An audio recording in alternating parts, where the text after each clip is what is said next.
Okay, I'm going to show you how to get this sound from Oscar Peterson. Come and play, everything's A-OK.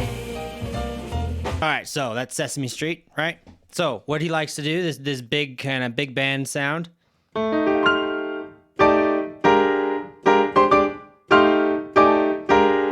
Okay, so let's break down what is that. So we have in the left hand, that is a F dominant chord, like a rootless voicing. So third, seventh, ninth. And then up here he has the octave in the melody.